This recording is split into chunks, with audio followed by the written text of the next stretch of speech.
Comenzamos una nueva serie, una serie que se va a basar en el Evangelio de Juan, y vamos a revisar a lo largo de este libro cómo Juan va a describir la vida de Jesús con 7 señales. Vamos a ir conversando una a una sobre estas desde aquí domingo a domingo, con el fin de entender cuál es la intención de Juan en medio del libro, y no solamente la intención de Juan en aquel entonces, sino también la intención de este texto en nuestra época para nosotros.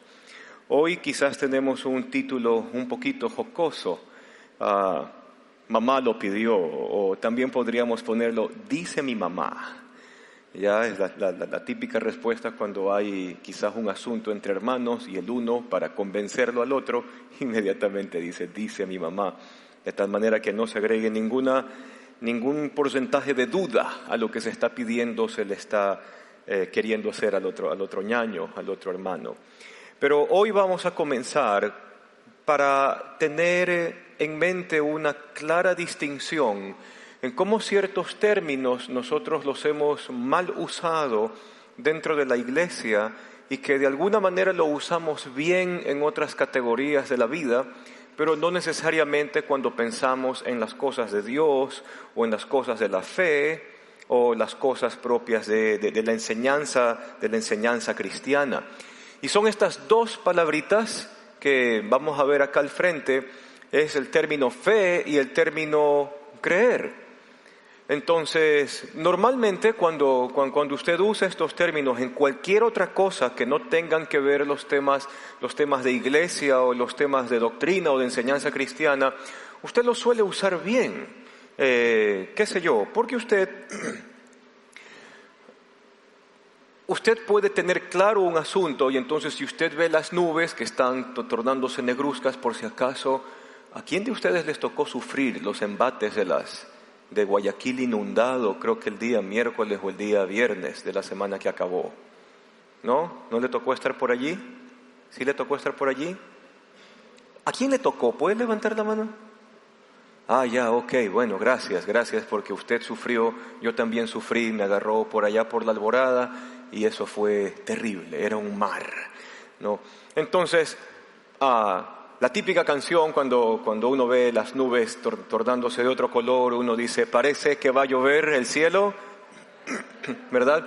Ok, entonces uno puede decir, yo creo que va a llover porque estoy viendo que hay nubes, hay un informe del INAMI, a veces le aciertan, a veces no, pero hay un informe del INAMI, veo las nubes y puedo decir, creo que va a llover.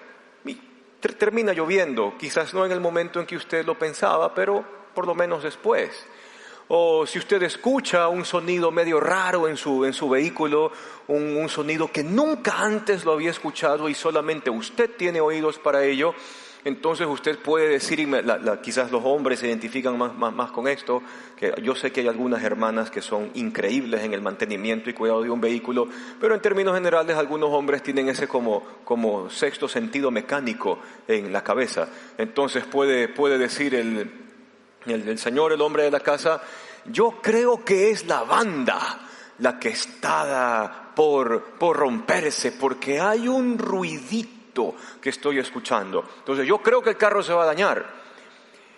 Y en un sinnúmero de ocasiones, cada vez que usamos estos términos fe o creer, quizás creer más en nuestro argot popular, usted estudia para un examen, ¿verdad? Usted estudia, se ha sacado el aire estudiando, los chicos no hace mucho terminaron sus evaluaciones, otros quizás están en supletorios o remediales, como quiera que le llamen. Pero en todo caso, este muchacho, esta muchacha se ha matado estudiando, ha hecho su labor, lo único que tiene que hacer en este momento de su vida es estudiar, entonces se ha matado estudiando, entonces le puede decir al papá o a la mamá el día anterior al examen, ¿sabe qué, mamá? Yo tengo fe de que sí voy a salir bien en ese examen. ¿Por qué? Porque se ha matado estudiando. Entonces hay determinadas evidencias que nosotros cotidianamente usamos para usar estos términos fe o creer. Pero hay algo que acontece justo con la cristiandad, y ese es un problema que vamos a ver ya mismo. Pero podríamos concluir en estas frases que están delante suyo, que nosotros los seres humanos basamos nuestra creencia en una evidencia. ¿Por qué sé que va a llover? Porque veo las evidencias que me indican que eso va a acontecer. ¿Por qué llevo el carro al taller antes de que la banda se rompa? Porque ya hay una evidencia de por medio que me indica que algo que va a suceder y que es ciertísimo en aquello. Para todo asunto sucede que usamos evidencias para fundamentar alguna frase que decimos o alguna pequeña convicción que logramos desarrollar en cuanto a esos temas. O también podríamos decir que nuestra creencia se va a basar y se va a fundamentar en cuanto a la confianza que le tenemos a la persona que nos da dicha información. Por ejemplo, para recordar algo que quizás no fue agradable para muchos, ¿a cuántos les costó aprenderse las tablas de multiplicar? Yo me confieso, a mí me costó. Si no fuera porque mi abuelita un día me dijo para mí, fue el secreto de las matemáticas cuando estaba en la escuela, mi abuelita me dijo, multiplicar es como sumar. Entonces cuando mi mamá me tomaba las tablas y por ahí me decía 3 por 4, entonces yo a mi mamá le decía las cosas así, y en la parte de atrás podría decir 3 por 4, 1, 2, 3, 4, 5, 6, 7, 8, 9, 10, 11, 12. Mi abuela tuvo el truco para poder aprender a multiplicar. Ok, usted quizás le tomó trabajo o no aprenderse las tablas, pero algo yo le puedo decir. Ninguno de ustedes se compró pepitas o cuentas o bolitas y las puso en la mesa y puso 12 bolitas, 1, 2, 3, 4, 5, 6, 7, 8, 9, 10, 12, 1, 2, 3, 4, 5, 6, 12, para comprobar que 12 por 12 es 144. ¿Por qué usted lo dice así? Porque de alguna manera usted confió en el profesor que le dijo que 12 por 12 es 144. De alguna manera usted confió en ese instrumento horrible de tortura que se llamaban las tablas de multiplicar, y usted creía que lo que estaba allí escrito, el 12, la X y el 12, daban igual 144. O usted se tomó el trabajo de hacer prueba y error para cada tabla de multiplicar. ¿Quién hizo prueba y error para cada tabla de multiplicar? Nadie. O sea, de verdad que si hubiese habido alguno, yo le pedía su autógrafo. Usted se consagraría como el escéptico del siglo, al no creer que las tablas de multiplicar digan la verdad. Entonces, nosotros creemos, y así funcionamos los seres humanos, nosotros creemos basados en una evidencia, nosotros creemos basados en la persona que nos da la información, y cuánto más si tenemos confianza en esa persona que nos da la información. Pero ¿qué es lo que acontece? Y aquí venimos con la otra parte donde no solemos usar bien estos términos de tener fe o de creer en. Y sucede que en la fe religiosa, o más o menos la fe que piden determinadas creencias, terminan pidiendo que uno tenga alguna clase de fe ciega, sin importar la evidencia, sin importar medir el nivel de confianza que se tiene en una persona, sin entender el hecho, sin entender los hechos. Se pide que la persona tenga una fe ciega. Y desgraciadamente, hemos convertido estos dos términos de fe o creer en términos alejados de la razón. Hasta tal punto de que inclusive hay ciertas canciones y también hay ciertos postulados de que fe y razón no se llevan, de que fe y razón pertenecen a dos categorías de los seres humanos que no podrían intersecarse nunca, no podrían unirse nunca. ¿Por qué? Porque la fe es ciega. ¿Y por qué? Porque la razón pide hechos. Pero sucede Y para rematar, no solamente que se hace este pequeño divorcio entre fe y creer de la razón, sino que también hay otra separación. De que sucede que a fe y a creer solamente se le entiende o solamente se le interpreta como un asunto de esperanza. Entonces usted quiere que algo acontezca, usted que le dice a su pana, a su ñaño, ten fe nomás. Ñaño, cree que te va a pasar. Y a veces las filosofías que están a nuestro alrededor ayudan, ¿verdad? Que cuando tú anhelas intensamente algo en tu vida y en tu corazón, entonces toda la energía del universo conspira para que eso que tú anhelas y deseas y esperas que acontezca, te suceda. ¡Wow! O sea, estos dos términos, fe y creer, los encerramos en el tema de que algo acontezca por algún tipo de esperanza que tenemos. Y entonces por eso nos hemos topado con estas frasecitas, ¿verdad? Solo tienes que creer, ¿verdad? O solo debes de tener fe. Pero ¿cuál es el fundamento de eso? ¿Cuál debería ser el fundamento de eso? Y desgraciadamente, por esta separación que se ha dado entre fe y razón, esta separación que se ha dado, o este encasillamiento de que fe, creer o creencia solamente está dado en el campo de la esperanza o de ese optimismo altruista de algo que yo quiero y que asumo que es bueno, me pase, es que logramos algo que un pensador muy interesante que se llama Frank Turek dice en uno de sus escritos. Este hombre puede comentar esto como un resultado de lo que ha ocurrido en la cristiandad. La razón por la cual muchas personas se descorazonan acerca del cristianismo es porque nunca fueron convencidos. Es decir, convencidos de las bases de su fe, convencidos de la evidencia de la fe. Nunca fueron convencidos en primer lugar. En primer lugar. Y para esto vamos a usar a lo largo de esta serie el Evangelio de Juan. Y ahí hay que entender algo, ¿no? Juan es un personaje interesante. Por ahí algunos, haciendo algo jocoso de Juan, pueden decir que Juan tenía un apellido, más o menos Juan Zebedeo, por el hecho de que la Escritura dice de que este era hijo de Zebedeo. ¿Ya se acuerda de estos muchachos? Juan y Andrés, los que en un momento piden que caiga fuego del cielo y queme a unos samaritanos que habían por allí, ¿verdad? Y Jesús les dice, ustedes no deberían llamarse hijos de Zebedeo, sino hijos del trueno, ¿no? Como una manera de describir un poco el mal carácter que estos dos hombres tenían. Pero lo interesante es que Juan termina siendo el apóstol que escribe más acerca del amor de Dios y del amor que tiene que haber entre hermanos. Termina convirtiéndose, lo que en algunos círculos cristianos se llama el apóstol del amor.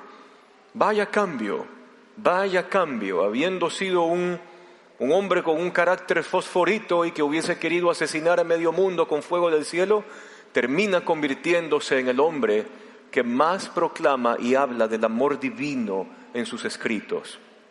Y aquí Juan, cuando escribe o decide escribir su evangelio, usted y yo debemos de tener algo en claro. Ninguno de los autores del Nuevo Testamento, cuando estaba escribiendo alguna carta, alguna epístola o alguna cosa así, ninguno de ellos dijo, vamos a escribir en este momento la santa palabra de Dios. Sus escritos fueron dados para resolver problemas de las iglesias locales a las cuales ellos atendían. Y tenían como fundamento la enseñanza de Jesús, el Evangelio de Jesús, como razones por las cuales muchos de estos problemas podrían ser resueltos. Aplicando el Evangelio, aplicando la gracia, aplicando la piedad.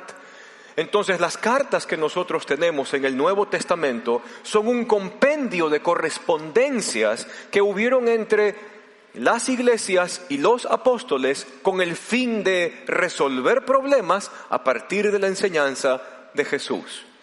Cuando Juan escribe su evangelio, nosotros nos podríamos situar cerca del año 85 después de Cristo. Por lo menos hay algunos hechos que ya han acontecido en la vida de la iglesia. ¿Cuáles son los hechos que han acontecido en la vida de la iglesia? ¿Sabe? Ya para el año 85, todos los apóstoles ya estaban muertos. Solo quedaba Juan. Qué cosa, ¿no? 2, el templo de Jerusalén ya fue destruido como 15 años atrás. Ya no hay judaísmo. Se acabaron las bases del judaísmo, tal como lo anunció Jesús. Y la iglesia para el año 85 está siendo perseguida por el imperio, y en sí las persecuciones dependían con qué pie se levantaban los emperadores de la cama. Entonces hoy podían levantarse con un buen pie y podrían decir con el pie derecho, ¿no? Se levantaban con el pie derecho y entonces los emperadores podían decir, hoy no vamos a perseguir a nadie.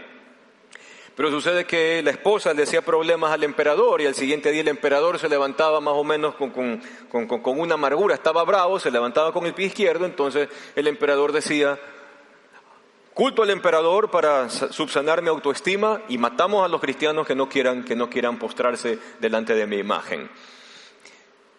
Juan está encargado para esta época de la iglesia de Éfeso. ¿Sabe algo? Nosotros a Éfeso como iglesia, nosotros le debemos un sinnúmero de correspondencias.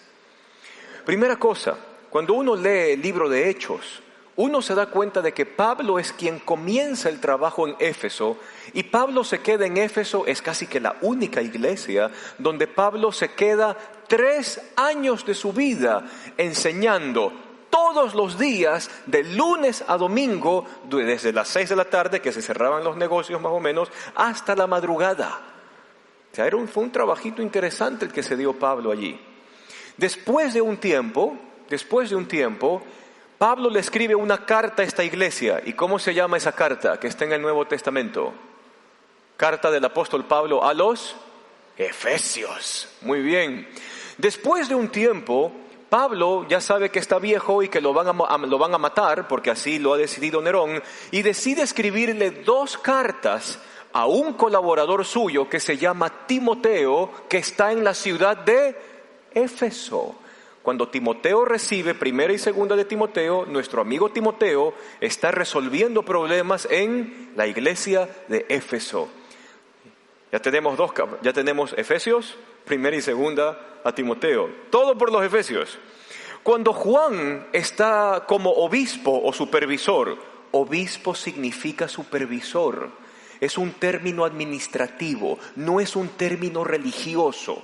¿Ya? La gente lo ha hecho religioso, pero literalmente la palabra obispo debería traducirse como supervisor.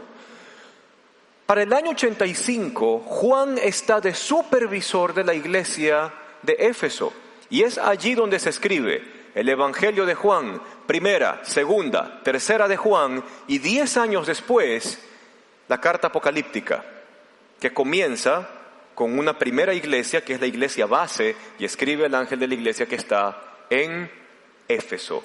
A Éfeso le debemos 8 correspondencias que están en nuestro Nuevo Testamento, incluido el Evangelio de Juan. Eso como para tener un poquito de información buena en la cabeza. Ahora, ¿qué pasa con el Evangelio? El Evangelio de Juan comienza a recopilarse con una intención. ¿Y cuál es la intención? Y esto es propio de los judíos. Por lo general, cuando en la literatura judía se quiere plantear una hipótesis o lo más importante, eso más importante o la hipótesis que se quiere probar o quizás la tesis al final que se quiere mostrar, lo que sea, ellos lo ponen al final del escrito. A diferencia de nuestras monografías o nuestros trabajos de graduación, porque cuando nos enseñaron a hacer los trabajos de graduación, ¿dónde se pone nuestra hipótesis que estamos planteando con nuestro proyecto? Al principio, ¿verdad? Objetivos generales, objetivos específicos, justificación del tema, base teórica, hipótesis, ¿verdad? Y de ahí viene todo el magnánimo trabajo que usted se tuvo que lanzar para poder tener el título. Los judíos hacen al revés. Los judíos del primer siglo, ellos ponen su tesis, ellos ponen el punto importante de su documento al final. Por eso nosotros podemos leer Juan 20, y en este capítulo de Juan 20, en el verso 30, vamos a leer cuál es la intención de Juan a lo largo de todo su escrito.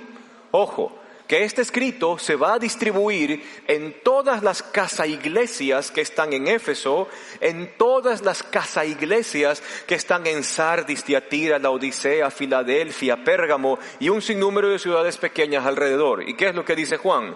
Jesús hizo muchas otras señales milagrosas en presencia de sus discípulos, las cuales no están registradas en este libro. Y ahora viene algo interesante. Juan usa esta palabra señales. La palabra griega para esto es semeión y no necesariamente está enfocada en describir un acto milagroso o un hecho que probablemente lo podríamos llamar fuera de este mundo o sobrenatural. Porque el término semeión implica de que es algo que intencionalmente se hizo para enseñar algo acerca de Dios o de la persona que está obrando ese milagro. Es decir, Jesús no es que hace señales. Acuérdense que el Evangelio dice, ¿verdad? Mientras estuvo entre nosotros hizo el bien, sanando enfermos y liberando a los cautivos por el maligno. Si bien Jesús hizo señales, pero no fueron señales aleatorias. O sea, más o menos, sí, se me antojó de que tú seas sanado, ¡pum!, se sano. Ya, a ver, de aquí, a ver, ¿a quién escojo? A ver, a la suerte. ¡Uy, te cayó a ti! Ya, toma, recibe lo que tú quieres. No. Juan enfoca de que las señales de Jesús fueron con toda una intención. No solo es el hecho milagroso, sino que hay una intención más allá. Mostrar quién es Dios y al mismo tiempo mostrar quién es el que está haciendo esas señales o esos prodigios.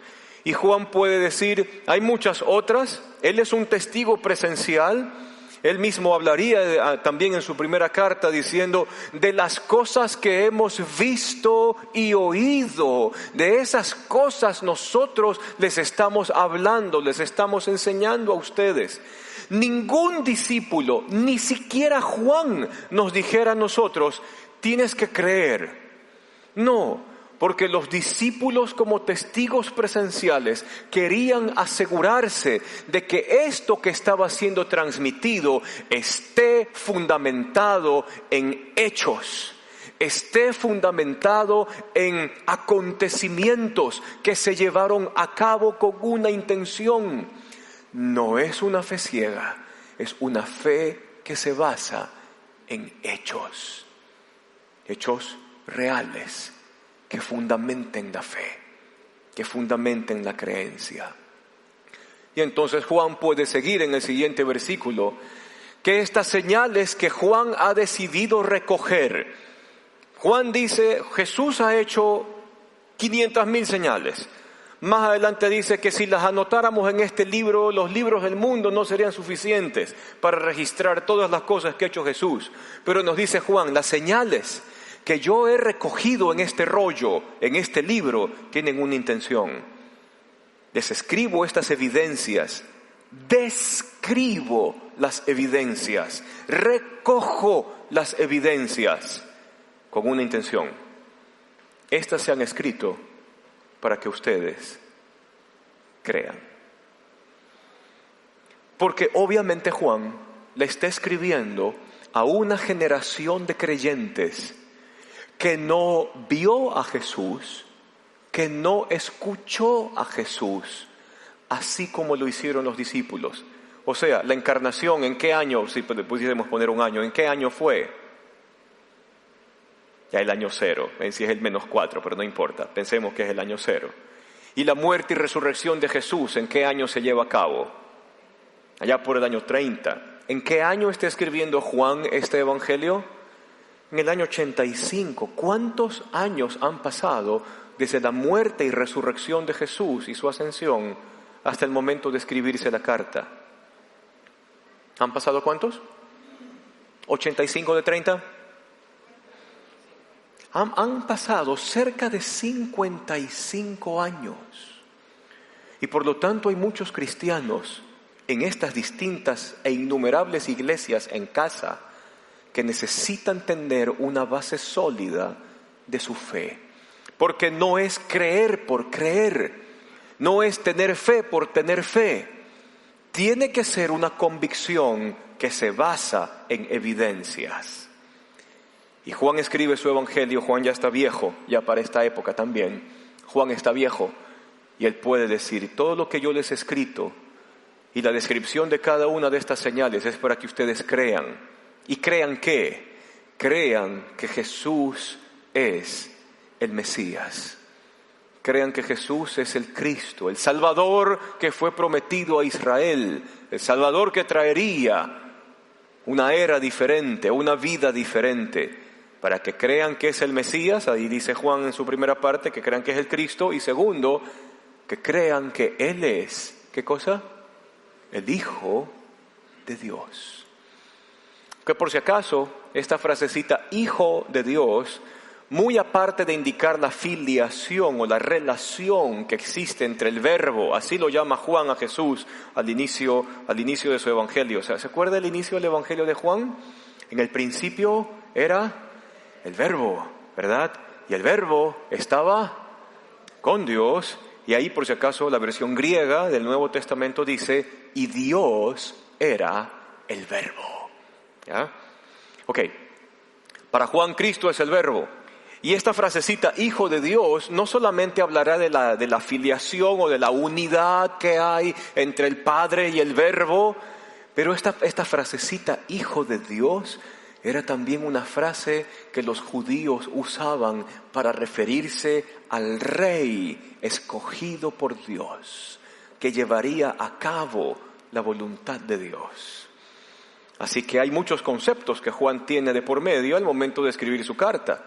Nos está diciendo de que Él ha reunido un sinnúmero de señales con un fin, para que la gente entienda cuál es la evidencia, para que a base de esa evidencia ellos puedan creer, afirmar su convicción, afirmar la fe, puedan creer. ¿Y creer qué?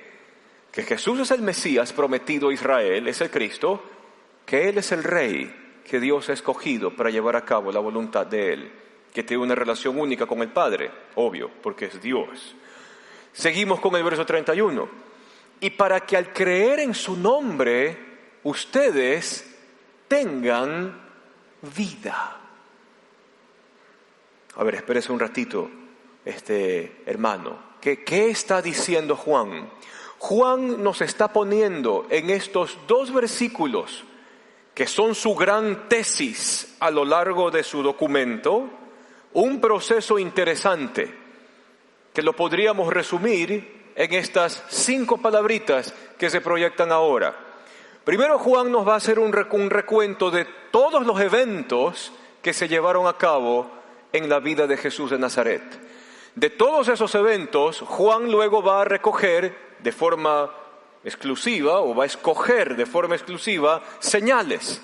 Señales que no solamente es para centrarse en lo milagroso o en lo llamativo, sino señal que apunta a describir quién es Dios y quién es la persona que las está haciendo.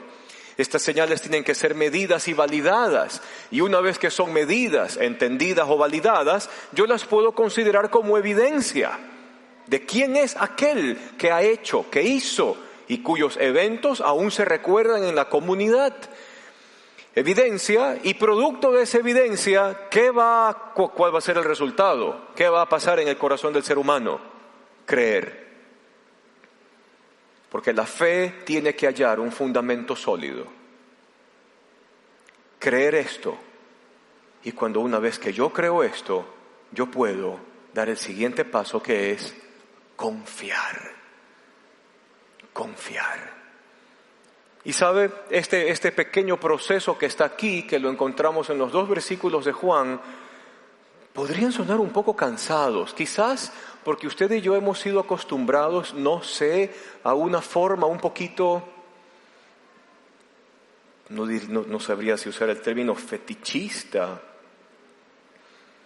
pero el punto es de ver a Jesús, o el nombre o la palabra Jesús, como un talismán, ¿no? Entonces por ahí le decimos a alguien, mira, si tú estás en ese momento pasando alguna cosa incómoda o te sientes en peligro, tú solamente di Jesús, Jesús. Ok, ¿y cuál es la convicción detrás de eso? Más parece que estoy usando el nombre de Jesús como si fuese un talismán. Así como cuando se aparece Drácula, ¿se acuerda? La novela esta. Sale Drácula y cómo supuestamente lo combaten al Drácula. Le ponen un crucifijo al frente, ¿verdad? Y con eso, en teoría, el vampiro es vencido. Ya, ok. Pero Juan nos dice de que para lograr tener una base sólida de nuestra fe y nuestra creencia, tenemos que entender cuáles fueron esos eventos, esas señales que se transforman en evidencia para que el corazón tenga un fundamento sólido de en quién está creyendo, de quién es Jesús, el Mesías, el Hijo de Dios. 7 señales. Y como habíamos dicho antes, esta palabrita señal se la podría entender como un milagro en sí porque es algo sobrenatural, pero hay más allá del evento mismo del milagro. Es ¿qué está detrás? ¿Qué es lo que significa? ¿Qué tiene que decir de Dios? ¿Qué tiene que decir de la persona que está haciendo este milagro? Señal, milagro. Y Juan, al primer milagro o señal, semeión, la palabra griega, no se olvide, semeión, va a referirse a la transformación del agua en vino. Y es un evento muy, muy interesante, más que nada porque los matrimonios, dice la Escritura de que se estaba celebrando una fiesta, es una boda lo más probable, una boda que se está llevando a cabo en Caná de Galilea. Así de que como Jesús es de Nazaret de Galilea y estos más o menos entre pueblitos se conocían, parece que la familia de Jesús fue invitada a esta fiesta de alguna u otra manera y son de tan confianza de esta familia de que se le permite a María y a Jesús estar metidos en la cocina. Probablemente están ayudando, probablemente fueron los encargados de ordenar las cosas mientras afuera la gente estaba en la celebración. Pero son de esa María y Jesús aquí, que son los dos personajes de esta familia que se menciona. Son tan amigos, son como esos amigos a quienes cuando van a visitarlo usted a su casa, usted deja que laven los platos, ¿verdad? ¿A quién usted deja lavar los platos en su casa? A ese que usted ya sabe que es ñaño, yunta, ese al que usted no le puede esconder absolutamente nada, ese que ya conoce todas sus interioridades, ese puede entrar a la cocina, ¿ya? A enfrentarse a cómo usted tenga su cocina, porque sabe que no va a decir nada, ni lo va a criticar, y usted lo deja lavar platos. Así más o menos están María y Jesús dentro de la cocina de esta casa donde se está llevando a cabo esta fiesta. Fíjese lo que dice Juan en el capítulo 2 y el primer versículo. De aquí dice, al tercer día se celebró una boda en Caná de Galilea, confirmado era una boda, y la madre de Jesús se encontraba allí. Y también habían sido, dice el verso 2, habían sido invitados a esta boda. ¿Quiénes más? Jesús y sus discípulos. Vaya, toda la pandilla de los apóstoles estaba también ahí adentro, ¿verdad? Y cuando el vino se acabó, dice el verso 3, ahora hay que entender algo. Cuando alguien se casaba, en estas culturas del Medio Oriente, especialmente en la judía, una fiesta de bodas podía durar toda una semana. ¿Usted se imagina eso? Usted y yo nos hartamos de un feriado de 4 días, ¿sí o no? ¿No se sintió harto? Desde el viernes, ¿no? Al sábado, al domingo, al lunes, al martes. Vaya. Son 4 días y 5 noches y le aseguro que en algún momento de esos días usted se quedó viéndose con su pareja, con sus hijos en su casa ahí. ¿Y ahora qué hacemos? ¿A dónde vamos? ¿Qué podemos hacer? No, ahora imagínese un banquete de bodas donde la gente invierte una semana celebrando. La cantidad de comida y de vino que tenía que prepararse para un evento así. Así que lo que Juan dice en el verso 3 es una tragedia. Esto es una tragedia social, es terriblísimo. Es como que usted está en un evento interesante y de repente viene el mesero, quizás el encargado de que los meseros funcionen bien, viene el mesero, se acerca a usted, es el momento del brindis y le dice a usted, uno de los meseros acaba de mandar abajo todas las charolas con las copas del champán que estaba servido para el brindis. ¿Cómo reacciona? ¿Cómo reacciona? Y usted gastó el champán más carísimo para el momento del brindis. Y todo está roto en el piso, en alguna parte de la cocina están 100 copas destruidas y todo en el suelo. Es una tragedia que se haya acabado el vino. Terrible. Y ya no, entonces el vino se acabó, ¿y qué es lo que acontece? La madre de Jesús le dijo, no, típico de las mamás, ¿no? Cuando hay un hijo responsable, ¿verdad? Mi hijo se acabó tal cosa. Entonces ahí uno que es hijo tiene que hacerse 8, tiene que hacerse de todo para tratar de interpretar lo que eso significa. Claro, una madre y una mujer dice, es que es obvio, si te estoy diciendo que falta esto, inmediatamente, implícitamente, debes de entender que tienes que ir a conseguirlo, ¿no? Pero a veces uno que es hijo y es hombre, peor todavía, uno no le atina, ¿verdad? Entonces, más o menos María, sí, Jesús ya no tienen vino. Verso 4, Jesús le responde, ay mujer. Ahora, el término mujer en el primer siglo, ginaiki, de ahí viene ginecólogo o ginecóloga, ginaiki, esta palabrita griega, por si acaso eso no es que más o menos mujer, no, es más o menos como decir my lady, ya, o sea, la está tratando muy formalmente, ya muy delicadamente, mujer, ¿no? Y ahí esto es como un diálogo madre-hijo, ¿no? ¿Y eso qué tiene que ver conmigo? O sea, más o menos yo vine a salvar al mundo, no a rescatar bodas. O sea, yo vine a morir por los pecadores, no salvarle el cuello al novio que ya no tiene más vino que ofrecer. ¿Eso qué tiene que ver conmigo? Respondió Jesús. Y por último le dice, espera aún, todavía no ha llegado mi hora.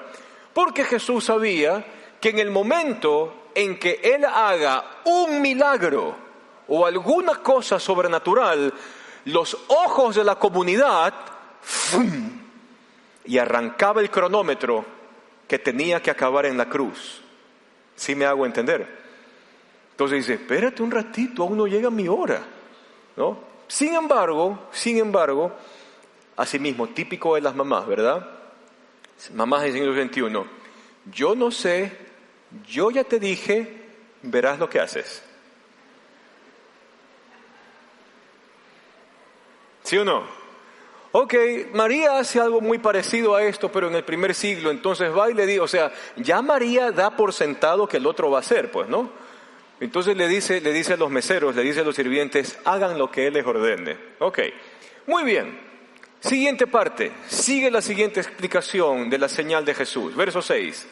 En esa casa parece que eran judíos muy piadosos, que habían unas grandes tinas labradas en roca, un trabajo bien bonito, o sea, hay evidencia arqueológica de cómo eran esas tinajas. Usted busca en internet tinajas de purificación siglo I, imágenes, San Google le va a mostrar la imagen de más o menos cómo eran, ¿ya?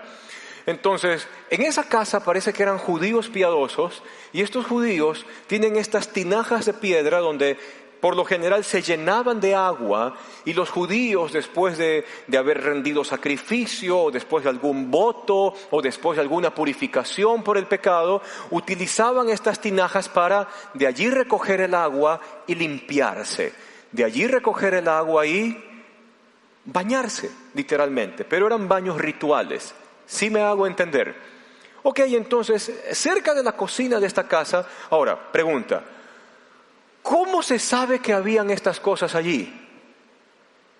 Juan estaba allí dentro de la pandilla que fue invitada a la boda. Lo más probable es que nuestro amigo Juan, que habrá sido un jovencito para el año 30 más o menos, ha de haber sido de esos invitados que se escabullen. Entonces el otro fue a ver cómo está la cocina. Sí, cierto es. Uy, mira, ve, ha habido tinajas de purificación. Juan puede anotar esto como testigo presencial. Hay 6 tinajas, las contó, wow. Hay 6 tinajas de piedra, los judíos usaban para sus ceremonias de purificación. En cada una de estas tinajas, son unas cosas inmensas, entran como 100 litros de agua. Así que Jesús ve en esto la oportunidad de enseñar algo acerca de Él. No es un milagro aleatorio, de más o menos, ups, se acabó el vino, veamos qué hacemos. Hay algo intencional. Así que Jesús va a usar este momento para hacer su primera señal que va a describir quién es Él y qué es lo que Dios va a hacer en el futuro. Entonces Jesús le dice a los sirvientes, verso 7, llenen las tinajas con agua. Y los sirvientes llenaron las 6 tinajas. ¿Cuántos litros entraban en cada una? 100. 100 por 6. Muy matemático está hoy día la charla, ¿verdad? Usted se imagina 600 litros de agua, ¿no? Como una pequeña gran piscina. Ok. Los sirvientes llenaron hasta el borde. Y aquí viene algo interesante. F.F. Bruce es quizás uno de los mejores teólogos del Nuevo Testamento. Se murió hace pocos años. Él hace una excelente teología bíblica del Nuevo Testamento. Si usted algún día va a una librería cristiana, cómprese un libro de F.F. Bruce si quiere entender el Nuevo Testamento bien. Pero él, en uno de sus comentarios al Evangelio de Juan, tiene una frasecita que me gustaría compartirlas con ustedes. Y dice así: el agua provista para la purificación, establecida por la ley judía y sus costumbres, representa al antiguo orden ceremonial, ese orden que se describía en el Pentateuco, lo que Moisés enseñó de cómo tenían que hacer los sacrificios, las limpiezas, las purificaciones. Ok, ese antiguo orden ceremonial judío, el cual Cristo iba a reemplazarlo por algo mejor. Entonces Jesús manda a llamar al maestresala, más o menos el wedding planner o el mayordomo encargado de que las cosas salgan bien en la boda. Tienen 600 litros de agua puestos en todas estas tinajas y de una manera sobrenatural se convierten en vino.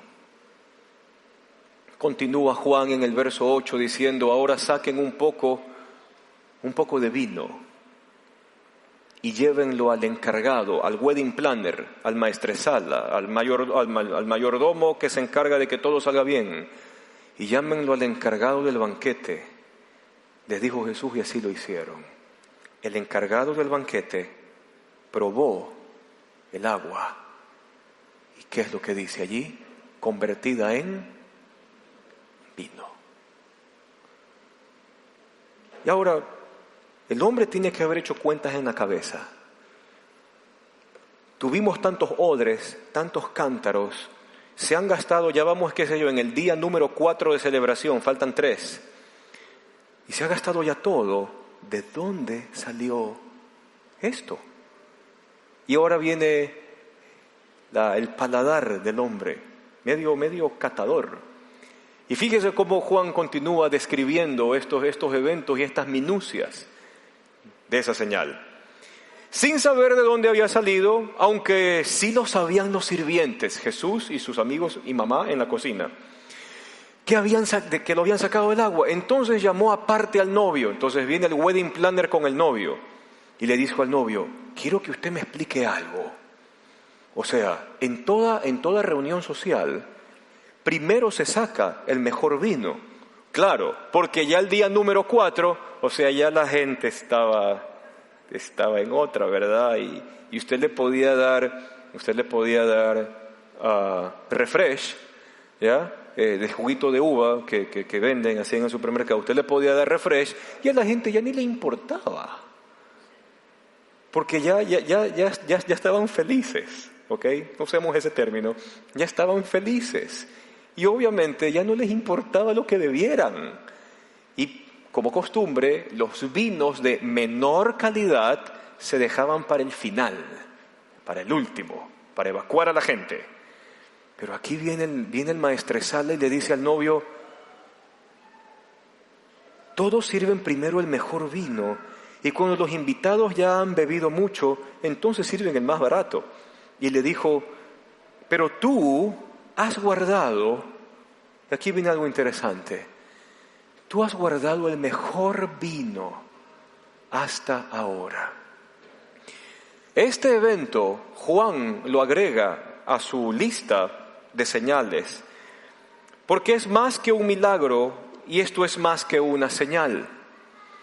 El 2:11 Juan lo pone así: esta es la primera de sus señales, la hizo Jesús en Caná de Galilea. Esto es como una glosa al final: y así reveló su gloria. ¿Qué tiene que ver el agua en vino con la gloria de Dios?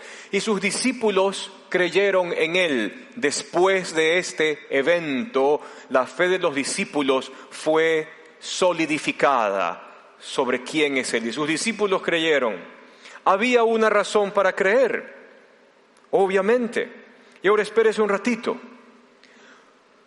¿Por qué el vino y por qué el agua?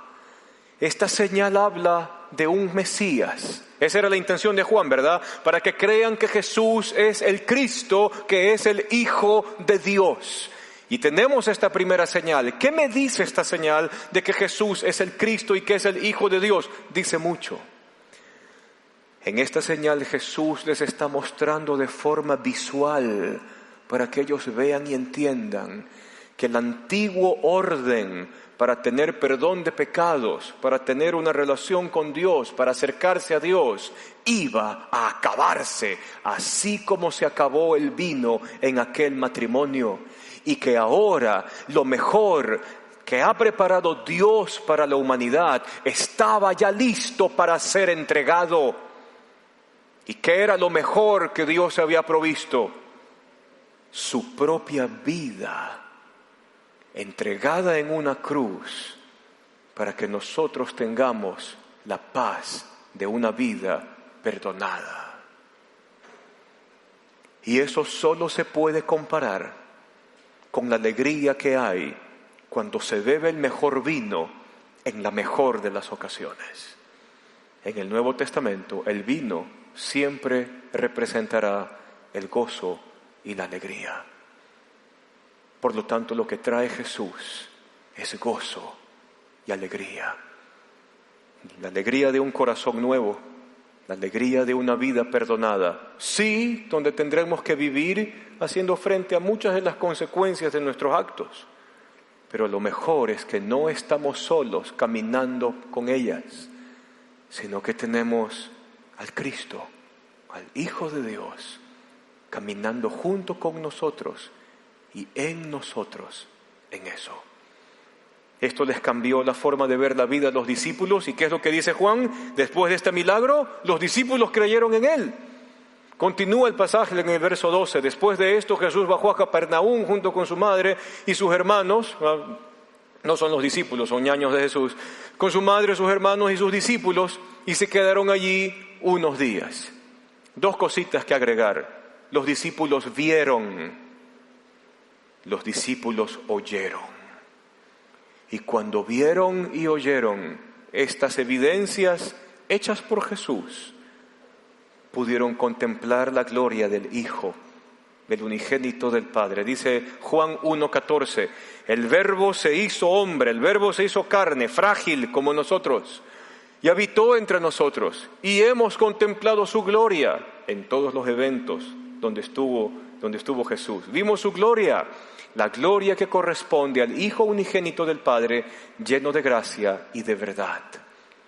Y podríamos viajar a los últimos textos de Juan 20:31, cuando él escribe así: estas cosas se han escrito. Todo lo que vamos a revisar en el Evangelio de Juan, todas estas cosas se han escrito para que ustedes crean. Al entender los eventos, al ver las señales, al contemplar la evidencia, al comenzar a creer, al comenzar a confiar, para que ustedes crean que Jesús es el Mesías, es el Cristo, el Hijo de Dios, el Rey que obra la voluntad de Dios, es el Hijo de Dios, y para que al creer en Él, ustedes tengan vida en su nombre. Y le puedo asegurar algo, la iglesia de Éfeso, con estos escritos que dio Juan, se extendieron como ninguna otra iglesia. Al cruzar al segundo siglo, Éfeso se convierte en un gran centro de la cristiandad por una fe sólida, no por una fe etérea, sino por una fe fundamentada en hechos y segura de la veracidad de aquellas realidades dichas y hechas por Jesús. Vamos a orar.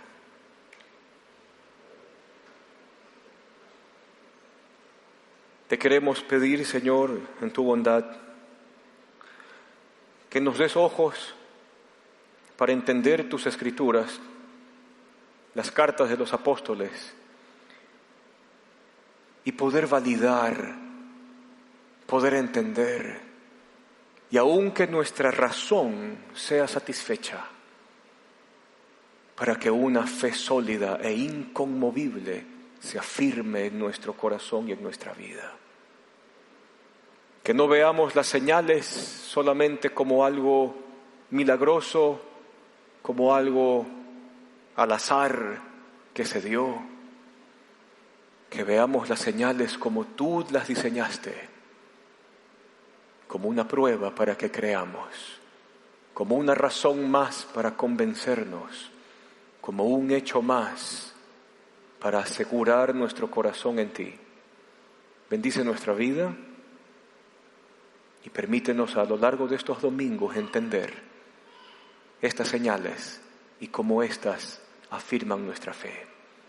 Te damos gracias por todo en el nombre de Jesús. Amén. Amén. Que el Señor le bendiga.